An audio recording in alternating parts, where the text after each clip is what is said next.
Sejam bem-vindos ao webinar Whistleblowing, Proteção de Denunciantes e Cultura Organizacional.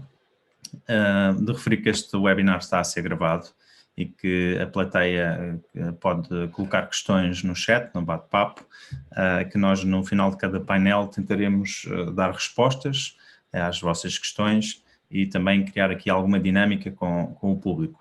O meu nome é Patrick Pita Simões, eu sou investigador no CEDIS, Centro de Investigação e Desenvolvimento sobre Cultura, sobre Direito, peço desculpa, sobre Direito e Sociedade. Sou também formador nas áreas de integridade organizacional, auditoria, direito e poderíamos agora também intitular compliance, áreas de compliance. Tenho entre outras habilitações, sou licenciado em Direito, mestre em Auditoria e doutorando em Direito e Segurança. Estas áreas, de certa maneira, influenciam, a minha linguagem é muito fruto destas habilitações também, destas formações que tenho, e por isso há aqui, de certa maneira, esta vertente mais vocacionada, ou eu foco mais nas questões de direito, segurança, auditoria, tentando analisar os prós e contras deste sistema, deste Whistleblowing System, sobretudo também procurando uma perspectiva sociocultural, tecnológica, jurídica, de auditoria e supervisão. Este evento é realizado também conjuntamente com o OBGEF, o Observatório de Economia e Gestão de Fraude, e este propósito, ou este evento, iniciou-se com um desafio que eu coloquei ao professor António Maia, presidente do OBGEF, sobretudo para tentarmos abordar aqui questões temáticas distintas daquelas que têm sido feitas até então. Nós tentaremos abordar questões além das jurídicas, mas obviamente também é necessário reiterar e recordar, e por isso também entre nós temos vários professores com formação jurídica, o que também é extremamente importante, darmos sempre um enquadramento jurídico, mas obviamente que também entendemos que há aqui um conjunto de outros efeitos nas organizações, uma cultura que provavelmente estará em transformação, estará num processo de transformação. Também haverá aqui efeitos psicossociais nas pessoas a terem em consideração neste desenho destas novas ferramentas de procura de integridade nas organizações e também, obviamente, com reflexo na sociedade. O primeiro painel que nós concebemos tratará do whistleblowing e da cultura organizacional, será moderado pelo professor Miguel Viegas, professor e investigador da Universidade de Aveiro. O segundo painel tentará abordar os efeitos psicossociais do whistleblowing e contará com a moderação do professor também Filipe Pontes.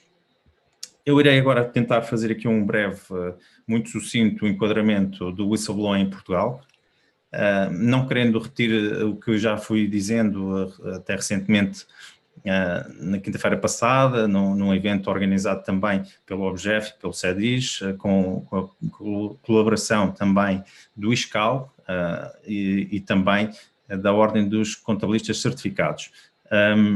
Mas sempre terei que fazer aqui um enquadramento e não querendo ser muito maçudo, por isso também não irei densificar aqui questões mais sectoriais, ainda que também deva-se ter em consideração que o whistleblowing, estes canais de denúncias, este sistema, já existem em alguns setores, nomeadamente financeiros, de seguradores, e há aqui um outro conjunto de diplomas que se poderia enunciar. De todo modo, é sempre importante referir que temos uma lei muito genérica, que seja, ou aliás, é genérica, tem um artigo apenas referente à proteção dos denunciantes, é o artigo 4º, é a lei, estou-me a referir à lei 19 de 2008, de 21 de abril. Ela, primeiro, aplicava-se à administração pública, em 2008. Em 2015 teve uma alteração que vem alargar também a aplicação, a sua aplicabilidade ao setor privado. Esta lei, em certa medida, ou este artigo, aliás, em certa medida, sintetiza tudo aquilo que nós agora estamos a densificar um pouco mais com com outros instrumentos que eu já irei falar.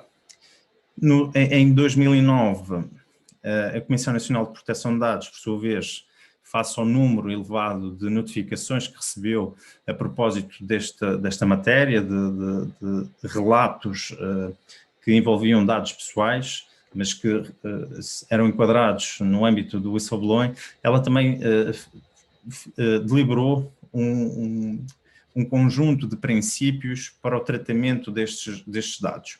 Estes dados, obviamente, também a identificarem pessoas, tem muito relacionado com a proteção de dados, porque são dados pessoais, e, nesse sentido, a Comissão Nacional de Proteção de Dados também fez uma deliberação que intitula de linhas de éticas.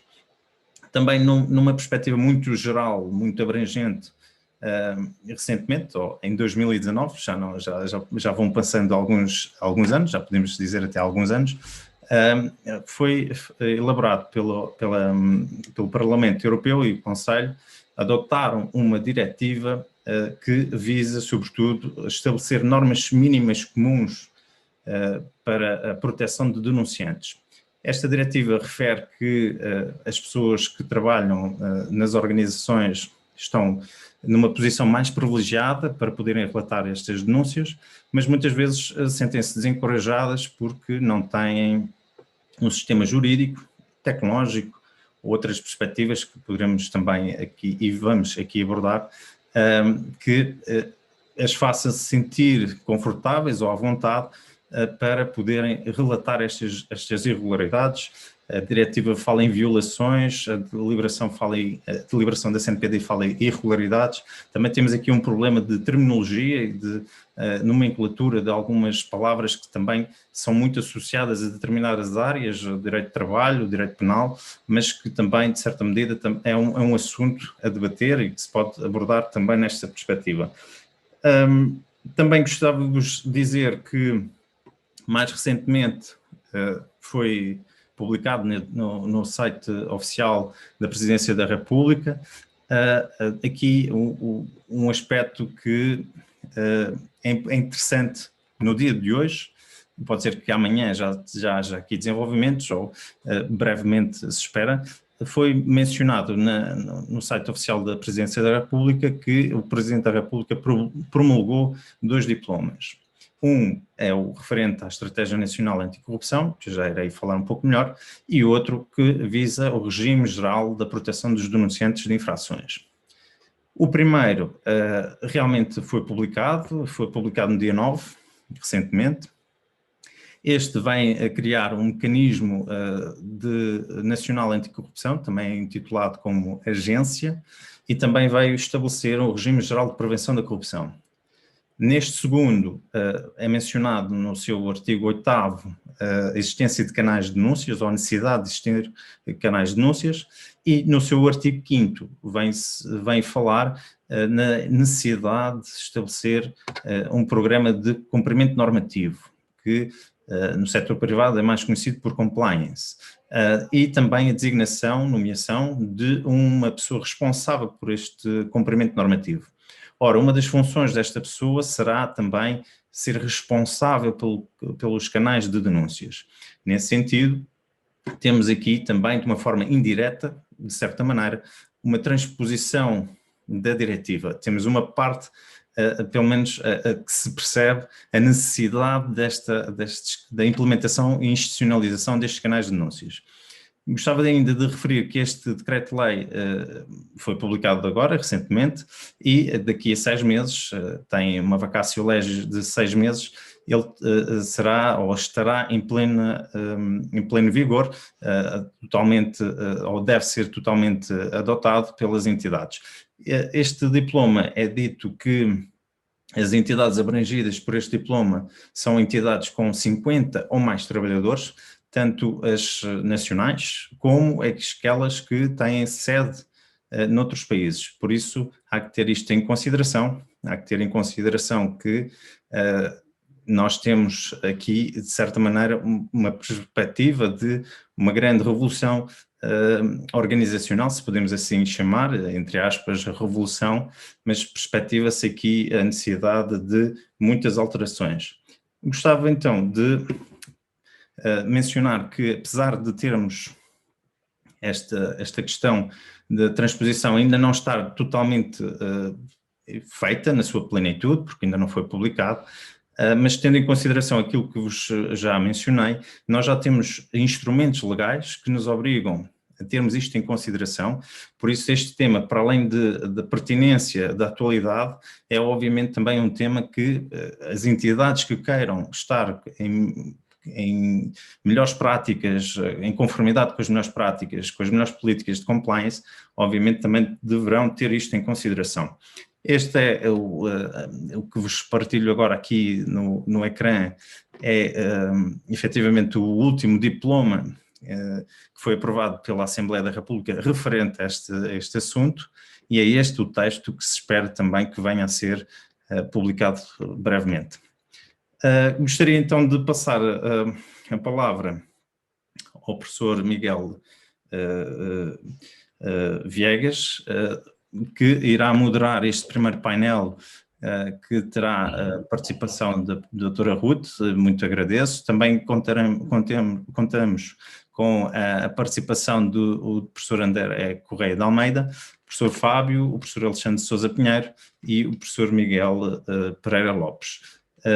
Gostava então de vos também apresentar de uma forma mais completa, porque ainda há pouco mencionei o professor, mas o professor Miguel Viegas é membro do OBGEF, Observatório de Economia e Gestão da Fraude. Entre 2014 e 2019 foi deputado do Parlamento Europeu, onde integrou a Comissão dos Assuntos Económicos e Monetários e a Comissão de Agricultura e Desenvolvimento Rural. É também autor do livro A Fraude e a Evasão Fiscal na União Europeia, do LuxLeaks ao Panama Papers. Professor, muito obrigado. Passo a palavra. Muito obrigado. Eu por acaso, podia ter referido, não tem grande importância, mas curiosamente eu fui relator desta diretiva, isto é, esta diretiva não foi criada no seio da Comissão dos Assuntos Económicos, mas a Comissão ECON tem obrigatoriamente de dar parecer. Então eu fui relator deste parecer, que está, depois é fácil no Google chegarem lá, e portanto, pronto, assisti, de certa maneira, ao seu nascimento e à evolução, aos trílogos e essa negociação toda. Bom, mas nós estamos aqui para ouvir os intervenientes, e eu passava então a introduzir já a primeira interveniente. Eu vou seguir a ordem que está no cartaz, alguma ordem teria que ser, por acaso vem à cabeça uma palestrante, portanto, para dar a voz ao adágio as senhoras primeiro, não é? Que fica bem. Então, a Ruth Serra é licenciada em Direito, é pós-graduada em Gestão Pública, mestre em Direito, Ciências Jurídico-Políticas, é membro também do OBGEF, é subinspetora-geral da Inspeção-Geral das Atividades em Saúde. E eu passava então a palavra e pedir-lhe para respeitar o tempo indicativo de 10 minutos, sob pena de prejudicar as outras intervenções. Ruth, tem a palavra.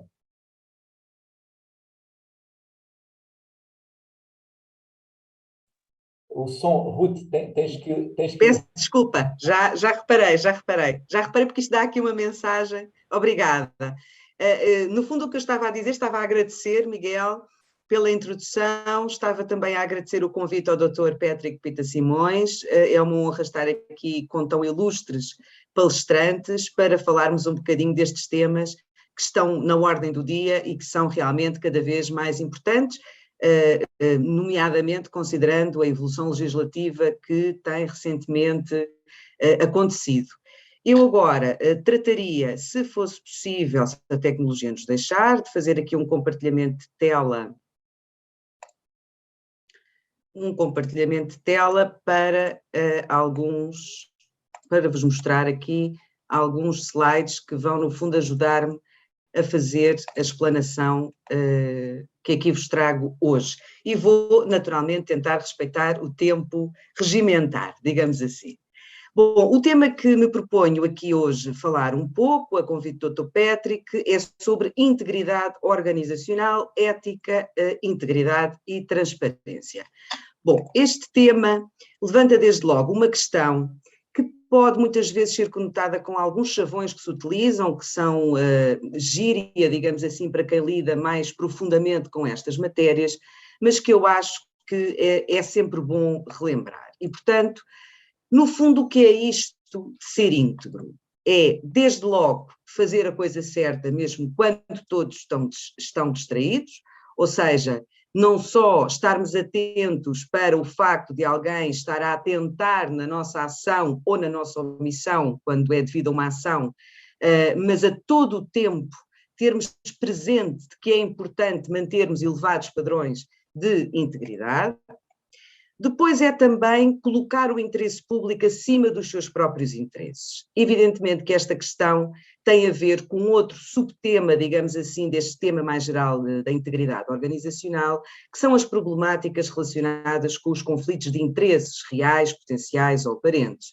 E, portanto, pese embora este conceito de interesse público seja um conceito, de certo modo, indeterminado, porque a doutrina, a teoria vem discutindo o que é que de facto está incluído nesta expressão interesse público, o que é que se entende por interesse público, mas à parte essas quesílias ou questões mais teóricas, a verdade é que no que diz respeito, pelo menos aos trabalhadores em funções públicas, toda a formação que ao longo das suas carreiras é dada é clara no sentido de perceberem o que é isto de colocar o interesse público acima dos seus próprios interesses. Portanto, a questão não está no entendimento dos trabalhadores em funções públicas sobre o que é colocar o interesse público acima dos seus próprios interesses, está muitas vezes não só nos dilemas que do ponto de vista ético podem surgir, como também na vontade de fazer,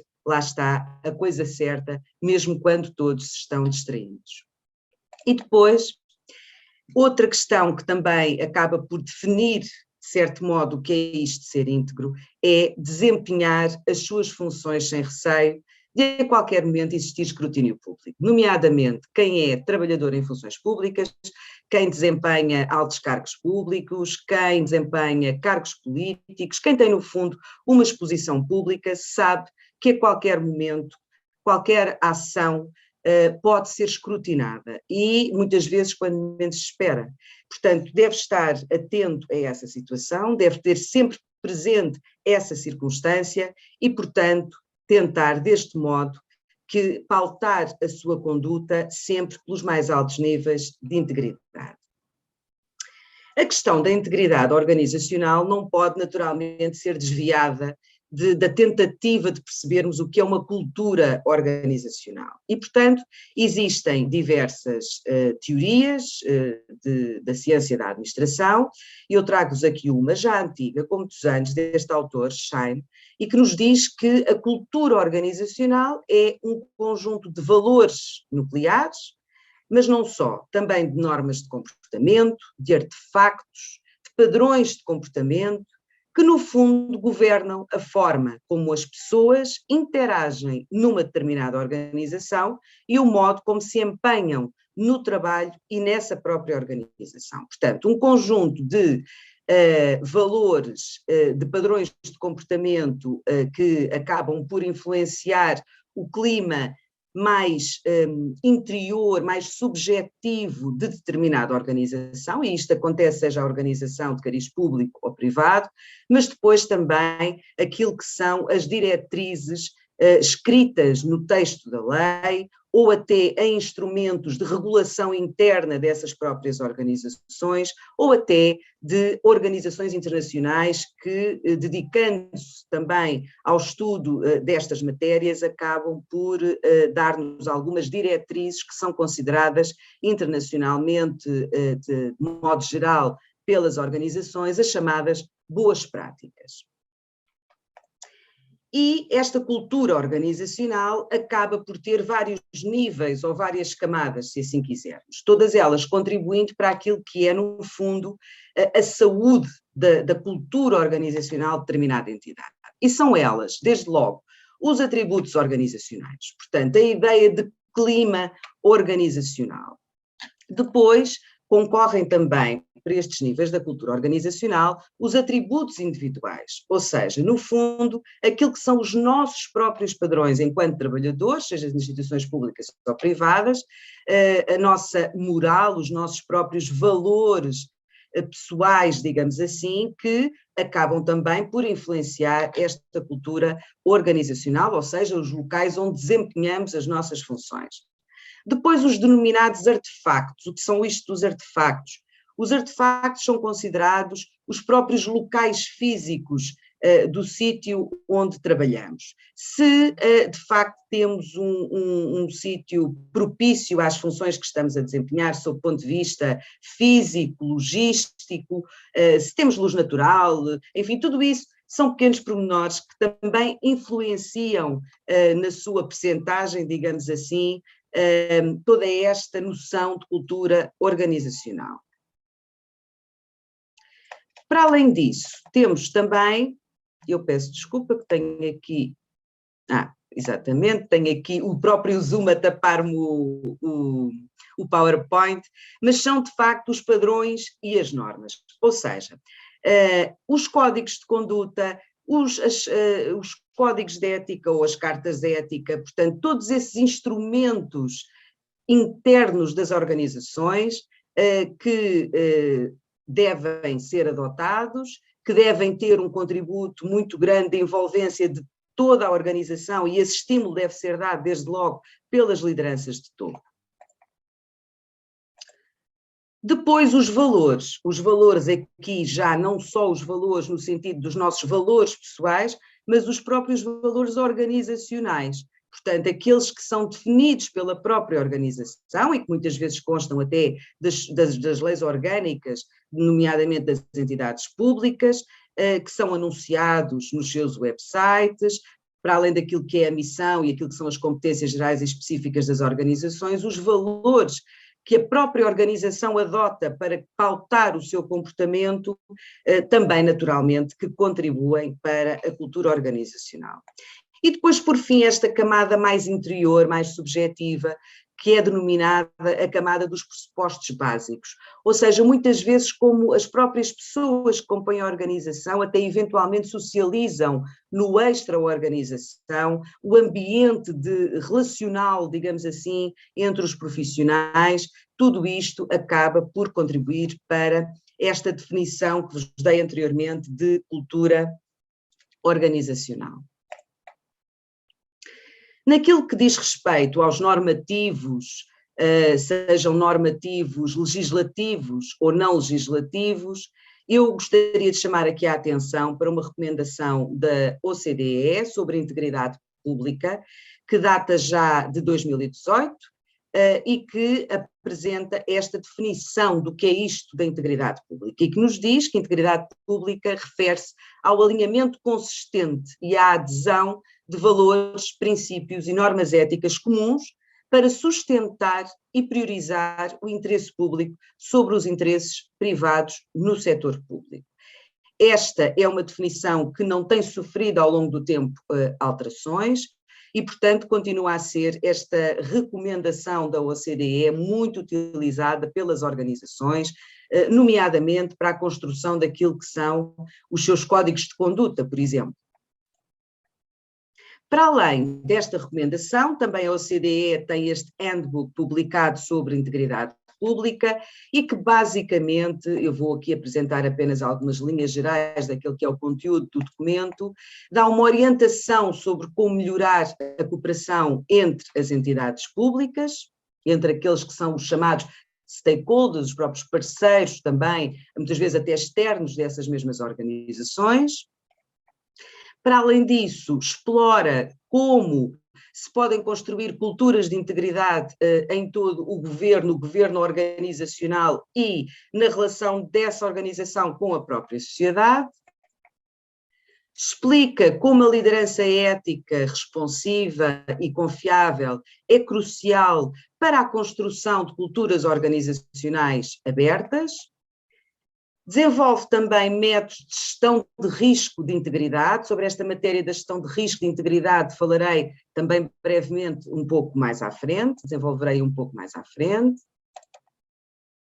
discute medidas para fortalecer o processo de formulação de políticas para gerir conflitos de interesse e para também garantir integridade e transparência no lobby e no financiamento de políticas, partidos e campanhas eleitorais. É, portanto, um documento extenso, mas também muito útil para quem trabalha nas organizações com estas matérias, nomeadamente inspectores, auditores internos e esse tipo de profissionais.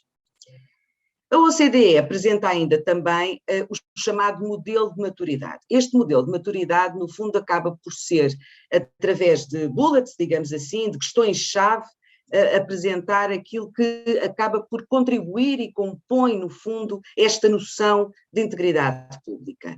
E parte de 3 pressupostos básicos fundamentais, que são a noção de sistema, depois com os subtemas, digamos assim, correlacionados, a questão da cultura e a questão da prestação de contas.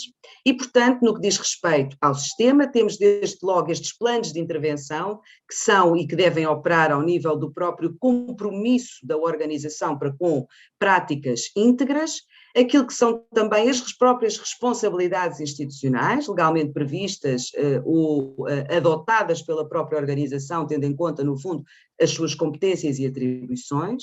Depois também ainda dentro deste nível, a intervenção ao nível da abordagem estratégica, ou seja, a preocupação que deve existir em que os próprios planos estratégicos das entidades prevejam e demonstrem preocupação com as questões da integridade organizacional e depois os padrões de conduta, ou seja, como já falei, a chamada soft law, os instrumentos internos, os códigos de conduta, as cartas éticas e esse tipo de documentos. Depois, no que diz respeito à segunda perspectiva, na perspectiva da cultura da integridade organizacional, perceber aqui a importância, desde logo, da liderança, nomeadamente da liderança de topo, de questões relacionadas com o mérito, a capacitação e a abertura. A capacitação é, desde logo, também uma questão muito importante, ou seja, podemos ter excelentes planos de prevenção de riscos, de riscos de corrupção e infrações conexas, naturalmente, podemos ter excelentes códigos de conduta, fantásticas cartas éticas, na verdade, se não dermos formação aos nossos trabalhadores e não demonstrarmos que estamos empenhados, nomeadamente os profissionais com responsabilidades dirigentes, que estamos empenhados na construção efetiva de uma cultura de integridade, será difícil podermos, de facto, dizer que temos na prática uma cultura íntegra organizacional. No terceiro pilar, a questão da prestação de contas. Temos aqui, vejam, a importância de gerir corretamente os riscos organizacionais no que estas matérias de integridade organizacional diz respeito. Depois também a preocupação que deve ser sempre manifesta com os sistemas de controle interno da própria organização, os mecanismos de cumprimento, portanto a avaliação, a monitorização que é sempre necessária ser feita não só ao nível da gestão de riscos, mas também ao nível dos próprios sistemas de controle interno, depois a preocupação com a prestação de contas propriamente dita, ou seja, sabemos que as organizações públicas são fiscalizadas internamente, digamos assim, mas também existe o exercício do controle externo que é exercido pela Inspeção-Geral de Finanças e pelo Tribunal de Contas enquanto órgão de soberania, e depois perceber que nesta atividade da prestação de contas, seja ela puramente financeira ou orçamental ou a mais vasta, deve existir sempre transparência e o próprio envolvimento de todos os interessados. Apenas para vos dar aqui... Ruth, só, já vais em 15 minutos, é só... Ai, peço imensa desculpa, eu não recebo o mais depressa possível. O mais depressa possível. Okay. Não é fácil em 10 minutos falar destas temáticas. Eu sei que não. Peço desculpa, Miguel. Pronto, vou passar aqui rapidamente só algumas anotações sobre algumas manifestações normativas legislativas e não legislativas onde estas matérias podem ser encontradas, onde existe consignação, digamos assim, sobre estas matérias da integridade.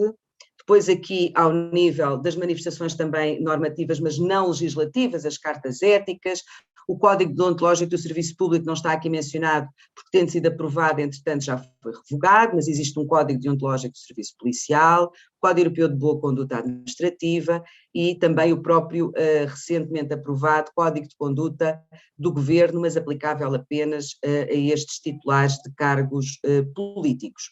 Não vou também poder aprofundar esta questão recentemente aprovada, já prevista na resolução do Conselho de Ministros que aprova a Estratégia Nacional de Prevenção da Corrupção, os chamados programas de cumprimento normativo, dar-vos aqui também apenas alguma nota do que deve constar destes programas de cumprimento normativo. Algumas situações já eram exigências legais, mas de facto, com a aprovação, ou melhor, a transposição até ao dia de amanhã da diretiva denominada whistleblowing, de proteção de denunciantes, existe aqui esta questão dos canais, da necessidade da institucionalização de canais de denúncia interna que não estavam ainda, digamos, materializados nas organizações de um modo muito metódico, digamos assim. Outra novidade é também a existência de sanções para os casos de incumprimento.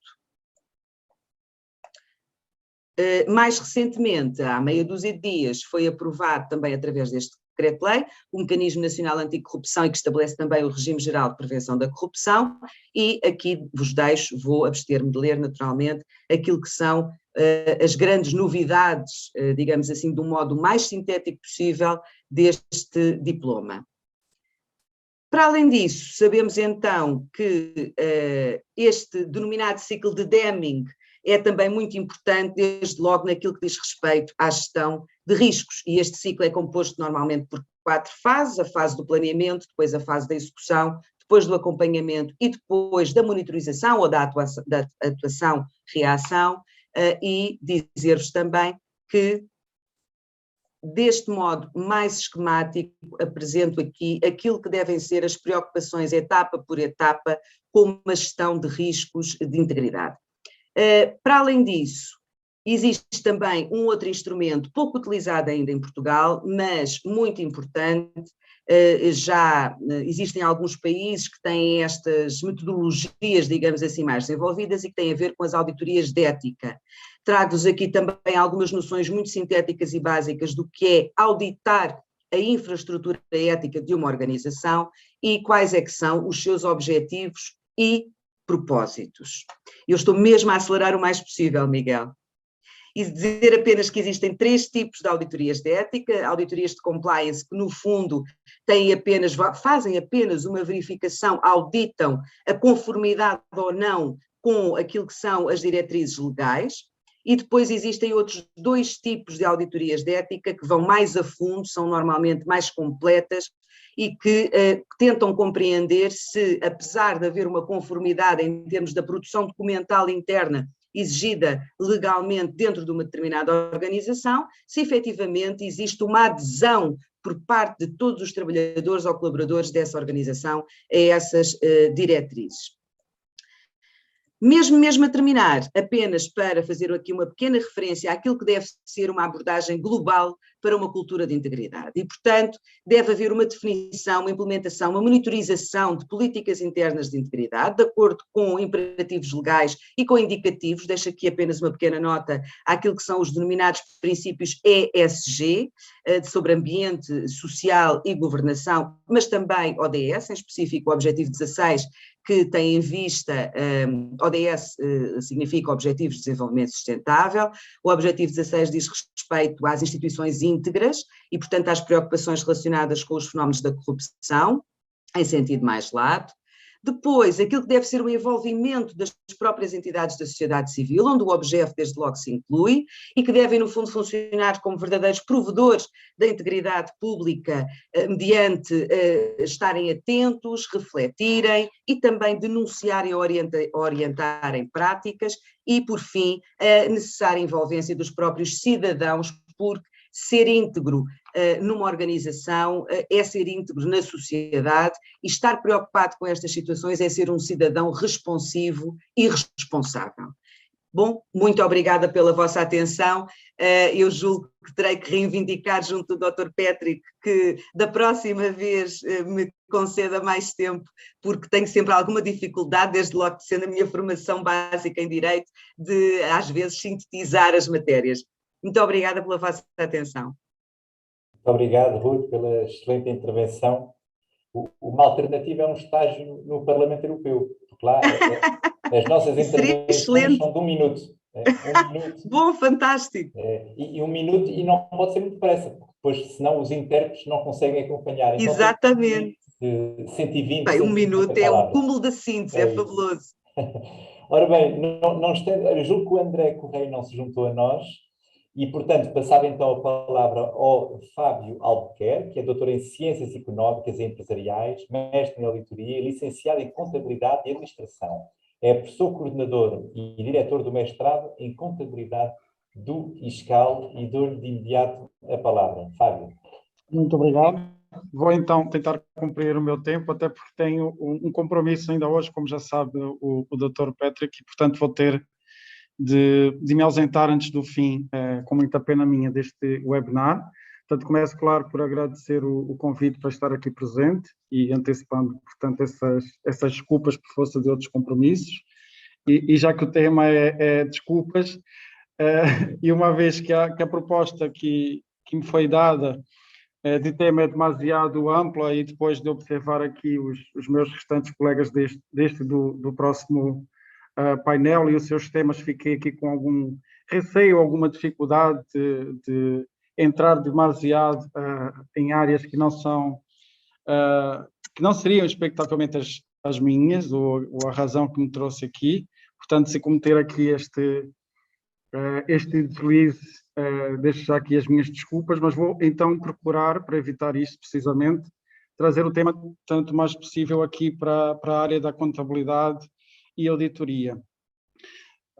Porque, e já agora, não é, se neste segundo caso, na área da auditoria, parece ser mais fácil, portanto, relacionarmos o tema do whistleblowing com o tema da auditoria, seja ela interna ou externa. Na área da contabilidade, isso, como vamos ver, é mais difícil, ou a pesquisa nesta área, podemos dizer assim, é um pouco mais recente. Bem, se conseguir então trazer estes temas para estas duas áreas, creio que terei conseguido uma intervenção, pelo menos tentativamente, feliz. Bem, e o que é que eu fiz então nesse sentido? No sentido dos objetivos a que me propus. Portanto, foi tentar trazer aqui um pouco o que a investigação sobre estes temas nessas duas áreas tem identificado. No fundo, tentando trazer aqui algumas ideias, inclusive de futuras investigações nesta área, o que é que está ainda pouco desenvolvido e quais são as principais evidências em torno da relação entre o whistleblowing e auditoria e contabilidade. Portanto, é claro que este debate em torno da proteção de pessoas que denunciam dentro das organizações, portanto, internamente ou publicamente, na área externa, portanto, sobretudo através dos meios de comunicação social, as redes sociais também, tem tido, claro, este crescendo, e cedo se percebeu, portanto, que independentemente de se tratarem de meras irregularidades financeiras, incluindo erro ou mesmo a negligência, mas também de crimes mais, vamos chamar assim, sofisticados ou complexos, sobretudo práticas mais dolosas, portanto, as pessoas que denunciavam precisam, claro, desse sistema de proteção. A própria investigação desses fatos merece algum cuidado, sob pena de gerar mais danos do que benefícios para as entidades envolvidas, incluindo aqui a fuga de informação, alarmismo social, que são capazes de prejudicar a reputação de uma entidade. Portanto, eu diria que este é o ponto introdutório em que estaremos todos certamente de acordo, e, portanto, não vou apresentar aqui também por não ser da área de direito, os recentes desenvolvimentos no sentido de implementação dos processos e mecanismos adequados e eficazes de comunicação dessas denúncias, ou da proteção dos whistleblowers, por outro lado. Portanto, a minha ideia é fazer aqui um bocadinho o mergulho, como referi, na investigação sobre o tema. Portanto, incluindo aqui, começando pela área de auditoria interna também a necessidade de criação do sistema de controle interno que visa garantir, portanto, esses mecanismos de prevenção e, na sequência, portanto, abertura e proteção, claro, dos denunciantes. Então, eu vou fazer aqui uso de 2 artigos que selecionei, porque esses artigos já fazem eles próprios uma revisão de literatura extensiva, com uma vantagem clara, no fundo, de classificar as áreas de análise que são relevantes dentro deste tema do whistleblowing. Portanto, esses artigos, portanto, são 2, um publicado em 2017 pelo Gao e Brink e outro pelo Li Xiao em 2018, portanto, foram publicados no Journal of Accounting Literature. E começando pelo primeiro, o interessante é que os autores fazem aqui a divisão em 5 diferentes áreas, ou se quisermos, conjuntos de fatores que foram analisados dentro de um chamado modelo que caracteriza o whistleblowing em termos gerais, portanto é o modelo de Neary e Mitchell de 1995 e que passam por 5 características, 5 grandes características. Por um lado, as características do denunciante, portanto que vai incluir aqui os traços de personalidade dos denunciantes e variáveis demográficas desses indivíduos, as características do canal de reporte, portanto que vai incluir quer a pessoa que recebe, quer o canal em si, o canal por onde se faz essa denúncia, as características do próprio transgressor, portanto, a análise, por exemplo, do poder que esta pessoa tem, pessoa ou conjunto de pessoas, claro, a credibilidade que possuem, a relação que o transgressor tem com o próprio denunciante, as características do ato em si, portanto, nomeadamente a dependência que a entidade tem em relação a este ato, o seu impacto, a credibilidade das provas e a alegada, claro, ilegalidade do ato. Por fim, a 5ª característica são as características da própria organização, e aqui vou tocar um pouco em alguns dos temas que foram abordados anteriormente pela minha colega de painel, portanto, inclui aqui a cultura da própria organização com respeito ao whistleblowing, o clima, a estrutura organizacional. Portanto, como é que também, que toca nas características dos denunciantes, como é que os próprios denunciantes percebem este clima e estrutura organizacional que, no fundo, os pode deixar um pouco mais à vontade ao fazer estas denúncias. Pronto, depois desta revisão extensiva que um desses estudos que eu referi, portanto, fizeram, eu procurei encontrar as principais evidências. Nem sempre foi fácil fazer esta sumarização, na medida em que os resultados nem sempre são consensuais, as próprias análises também são diferentes, os métodos de investigação também são diversos, portanto, passam desde a análise documental, entrevistas, questionários, com universos distintos, mas tentando agrupar e arrumar aqui algumas das ideias. Relativamente, então, às características do denunciante, o que foi identificado pelos autores e, portanto, o que eu depreendi pela leitura que fiz da revisão de literatura deles, portanto, estou a fazer uso de um trabalho desses autores, deixando isto aqui bem claro, foi que, portanto, os traços de personalidade dos denunciantes parecem mostrar-se mais decisivos do que as características demográficas em sentido geral, ou seja, a idade, o género, a experiência.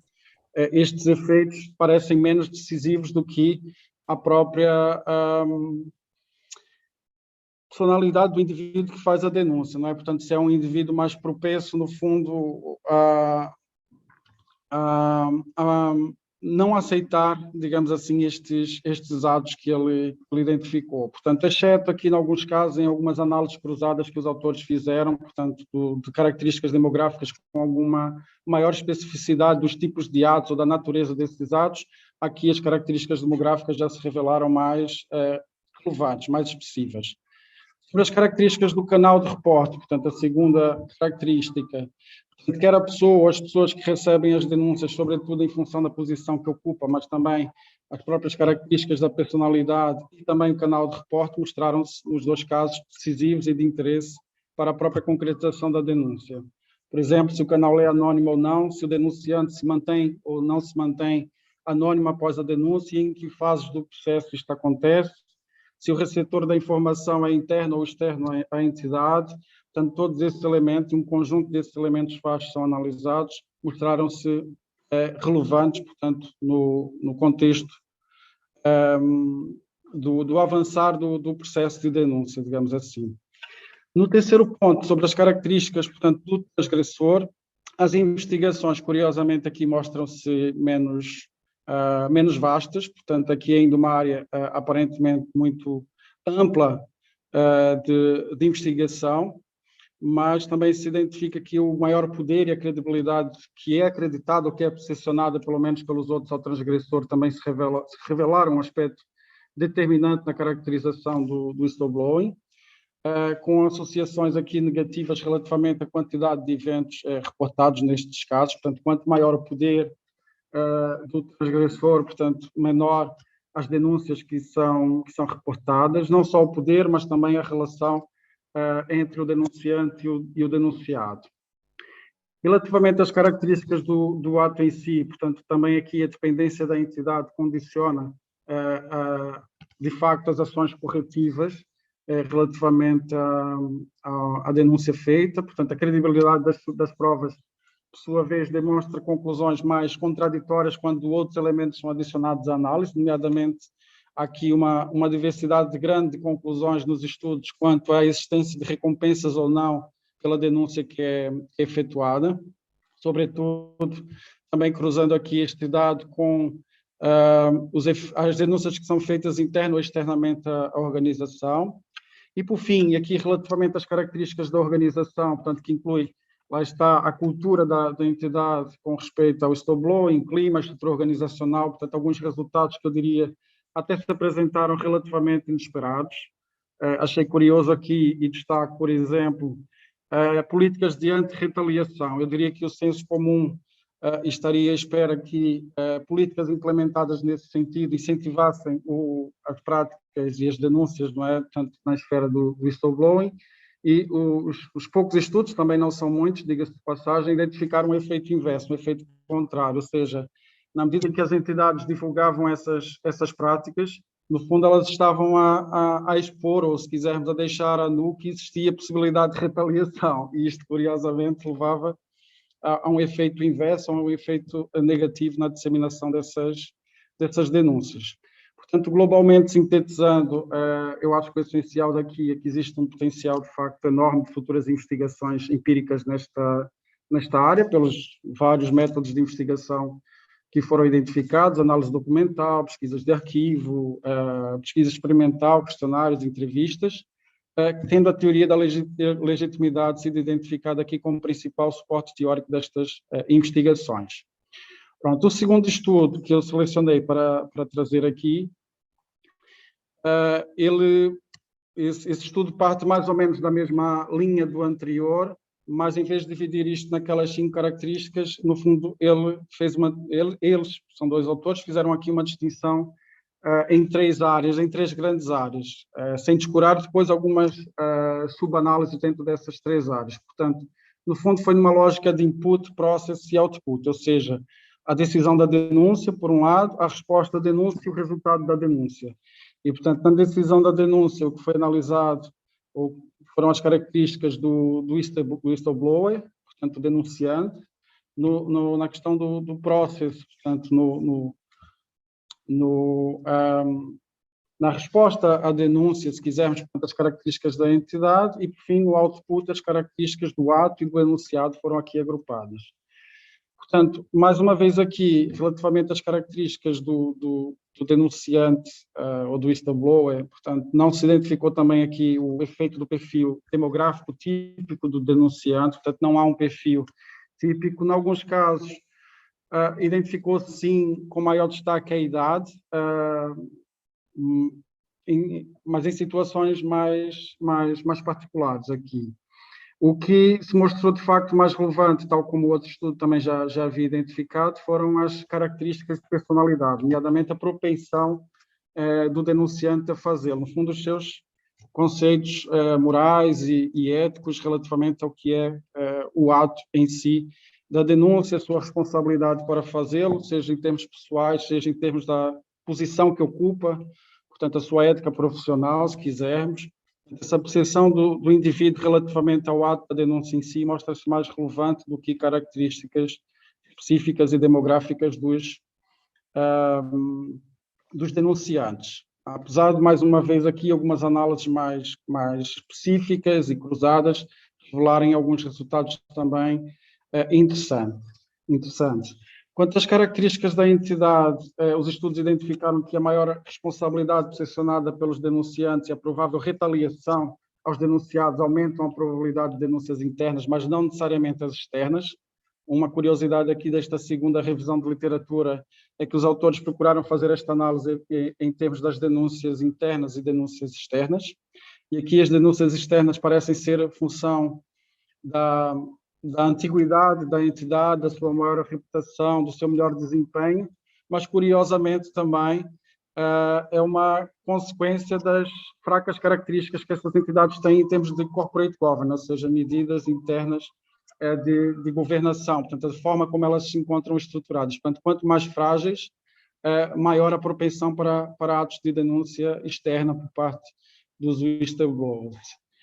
E, por fim, quanto às características do ato, os eventos mais relevantes parecem ser aqueles que despertam maior probabilidade de denúncia.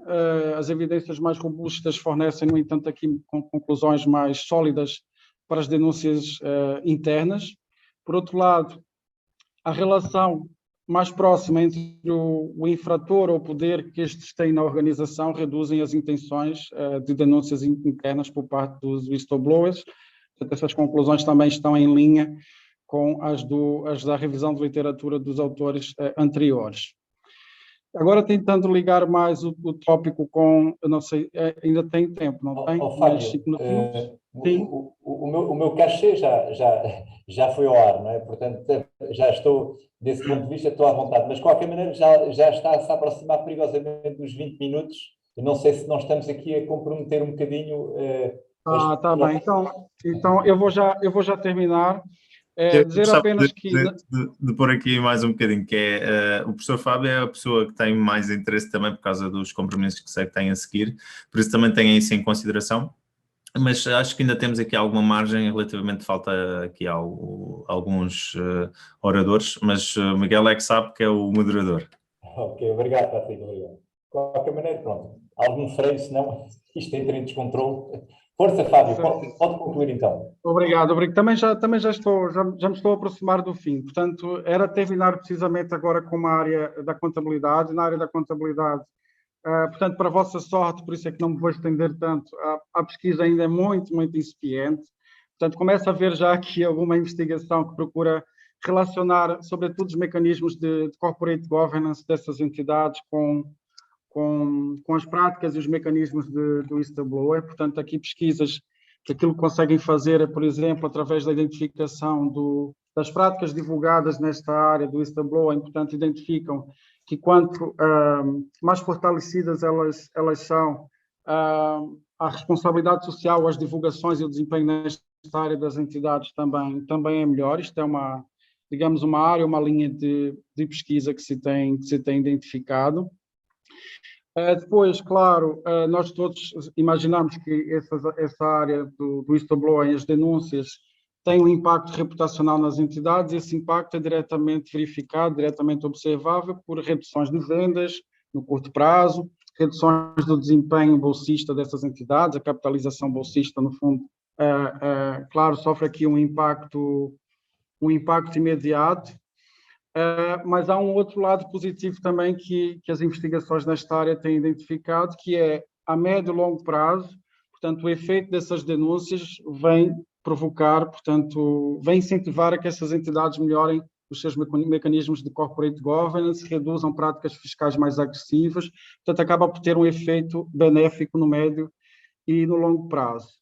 Por fim, uma outra área interessante que se tem descortinado mais recentemente aqui na área da contabilidade é pensarmos na reputação da entidade como um ativo. É claro que estamos a falar aqui de um ativo intangível, que se liga muito com os ativos intangíveis gerados internamente, em alguns casos com o goodwill, sem querer entrar aqui em conceitos contabilísticos muito específicos, para não vos maçar muito, mas estamos a falar de ativos que não estão no relato das entidades via de regra, não é? Portanto, que as normas internacionais não permitem, por força da reduzida fiabilidade de mensuração destes ativos, eles não são relatados nas contas das entidades. No fundo, os investidores reconhecem este valor, por via do valor das ações, mas o capital próprio, o valor contabilístico destas entidades não é alterado por estes intangíveis, exceto quando eles provêm de aquisições externas, quando estamos a falar de concentrações de atividades empresariais, em que um valor foi pago por outra entidade e o excesso do valor pago em relação aos ativos e passivos adquiridos, no fundo, é o goodwill,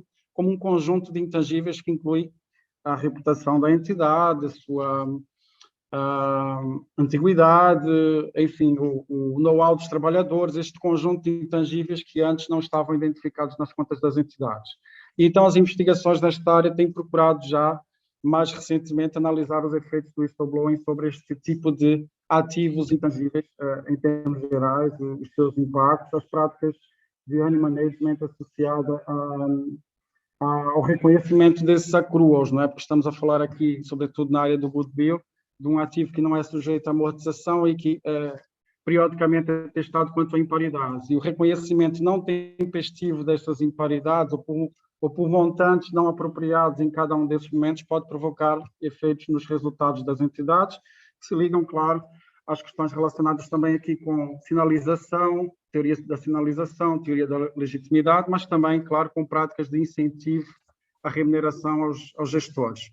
Pronto, a minha tentativa aqui foi um bocadinho explorar as investigações nessas duas áreas, auditoria e contabilidade. Espero que tenha contribuído aqui, sobretudo para quem quiser fazer investigações relacionando o tema do whistleblowing com a contabilidade e auditoria. Obrigado pela vossa atenção e assim termino. Nós é que agradecemos, Fábio, foi uma excelente intervenção, muito, muito estimulante, devo dizer, tal como, aliás, a anterior.